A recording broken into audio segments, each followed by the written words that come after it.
Baylor, new on the scene here at Texas State, relatively new. You were here all through the spring and everything. But how is it acclimating to this team? A lot of new players. Do you feel like you're one of the guys that take people under your wing early on, despite being new?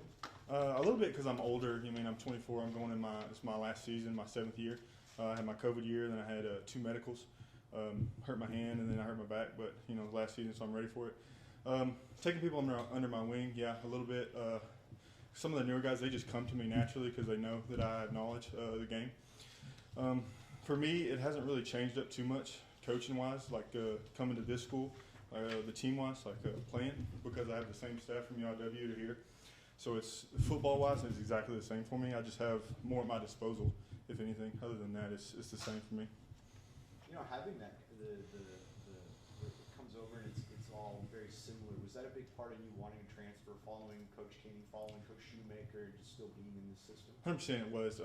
I've been with Coach Shoemaker for 4 years, so I have a good relationship with him, and I've built trust with him.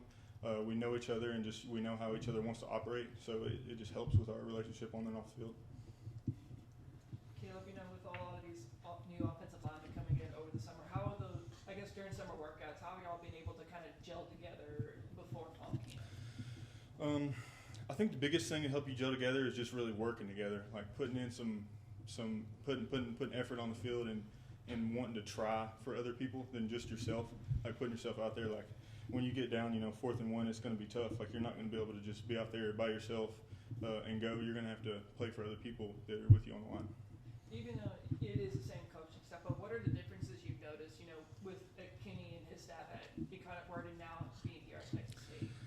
I think the biggest difference is it's a little more cutthroat now because we're coming in and we got all these new guys. I mean, there's like 50-something new guys on the team, so it's pretty tight on just there's no like horsing around. There's no BS, and like everybody's locked in and we got something to do. It's not there's not really as much joking is what you would see with a team that's been together a long time and has built some camaraderie. Like we got to build it right now. It's hard to get a full gauge of everything when pads aren't on like they were today. But what did you see out there from were you? I should phrase it this way. Do you like what you were seeing out there despite no pads? Were you seeing some aggressiveness from your fellow offensive linemen and stuff? I think so. There was definitely some guys. You can tell that the guys are hungry. We were in the meeting room and Coach Shoe's like every position's open. Like there's nobody's locked in. There's no starters. There's no nothing because there's everybody's new.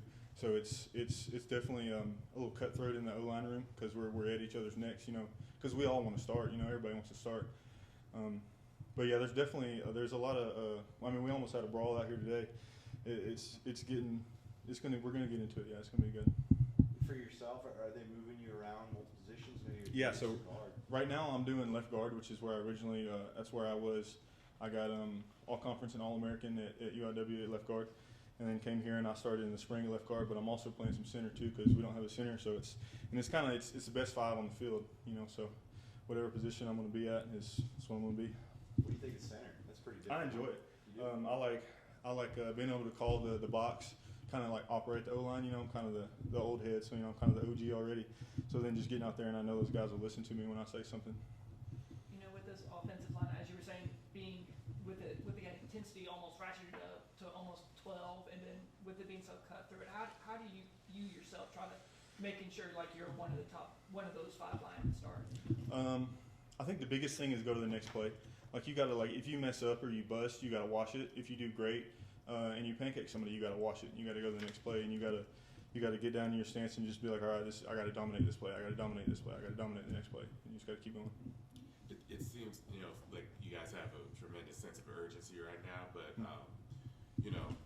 what's the overall excitement level like? Or are you guys just so locked in? Just like obviously we're excited, but we just need to get things done. Yeah, I think it's different for every guy too. Coach Shue says something always that I kind of go to. There's leaders on the team and there's followers on the team, and you're one or the other. You're not going to be in the middle.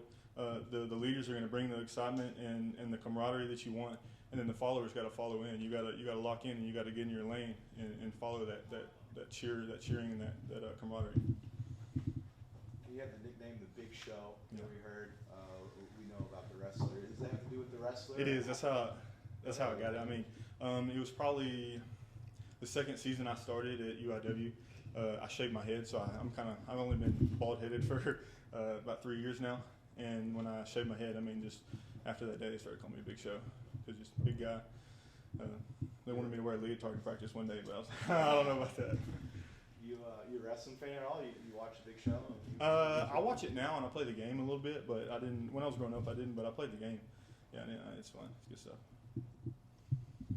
You know, adjusting to this offense for the whole offensive line, you're used to it already with this fast pace of the offense. What do you think is key for your other fellow linemen who aren't used to that, where everybody has to sprint to the ball as soon as the play's over? What's some good advice you hand out to them? I think the biggest thing is know what you're supposed to be doing. Like, get in the playbook and know your plays. It's not really that hard, our offense in general, but you gotta just understand your rules. For, like, if you have a 3, then you gotta know what steps you gotta take. You have compared to a shade.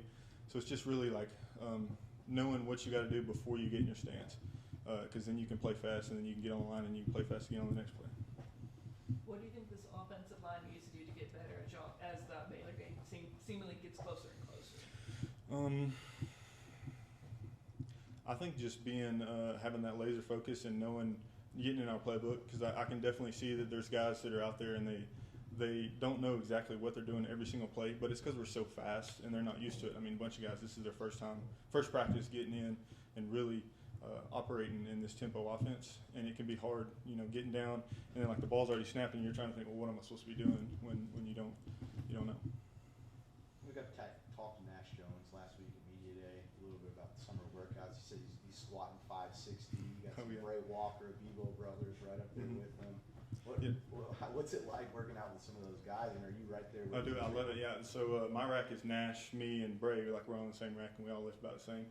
I mean, I love it. I've been working out for 10 years of my life now, at least. I mean, because high school, and then I went to junior college, and then UIW, and then here. So I mean, I've been in plenty strength programs. I love this one, and it's good stuff. He's always he's pressing us, but he's never too much on us, and he's always big on recovery for us too. What do you think about the new college rule change, where the clock keeps going after a first down, except in the 2 minutes before a half? Do you think that affects how this offense operates? I don't think it'll affect us too much, because we're always going. Like, we're always trying to get it snapped in under 15 seconds. So we're trying to move the ball. I mean, whether the clock's rolling or not. I mean, you could see in UIW, we were in the Sacramento game, and when we scored and to go up in that last quarter, and I mean, it was like a minute and a half we scored. So I mean, I don't think time really affects us too much. It's just executing the plays and being efficient.